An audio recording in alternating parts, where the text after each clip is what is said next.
30ရက်12လ2025အင်္ဂါနေ့မနေ့အပိတ်ဝမ်းမနေ့အတွက်ကနေကုန်အထီးကြီး933နောက်ဝမ်းချင်းက4ခုအချိန်နဲ့သူကမူရေးကိုနည်းနည်းကြည့်ရမယ်ဆိုလို့ရှိရင်30ဆိုပေးထားတာဒါမှဒီကော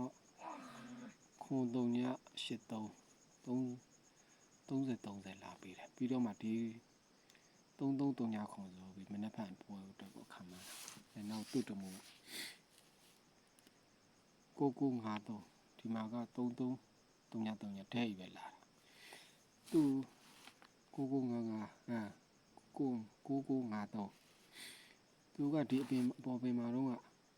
ဒီ30ကို30ဆိုတော့ဒီက9383နဲ့ချိန်ပြီးတော့မှသူကချိတ်ပြီးတော့မှကြာလာအခုဒီမှာကြာတော့ဘာလဲဆိုတော့4935ဆိုတော့မှုရှိအဲ့ဒါဆိုသူဒီမှုတိုင်းဆိုဒီ9539ဆိုတော့ကဏ္ဍနှစ်ခုနဲ့ပဲမနေ့ဖက်မှာအပြီးသွားမယ်လို့ယူဆပါတယ်အဲ့ဒါတွေကိုနေဖြစ်တာနောက်သူကတော့ပေါဗရိတ်အနေနဲ့ဆိုလို့ရှိရင်တော့သူကဒီဟာရှိတယ်ဆိုတော့ဒီ3လုံးပေါင်း2ခွန်ပရိတ်ဒီ3လုံးပေါင်း6ဒီ6ဒီပရိတ်ဒီ3လုံးပေါင်း9ဆိုပြီးတော့ပရိတ်ကိုလည်းတွေ့ထားတော့နောက်ထပ်မှာအဲ့ဒါ9ပရိတ်နဲ့ကဏ္ဍစီကြမှာဆိုလို့ရှိရင်သူ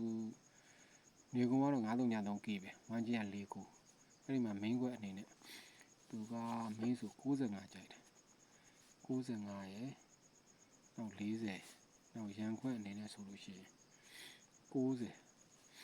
နောက်တစ်ခါ45နောက်တစ်ခါသူနဲ့မဖြစ်တဲ့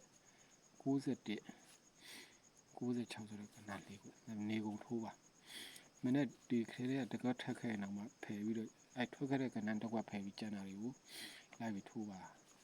ကံပေးတော့အတူယူကြတာပေါ့လို့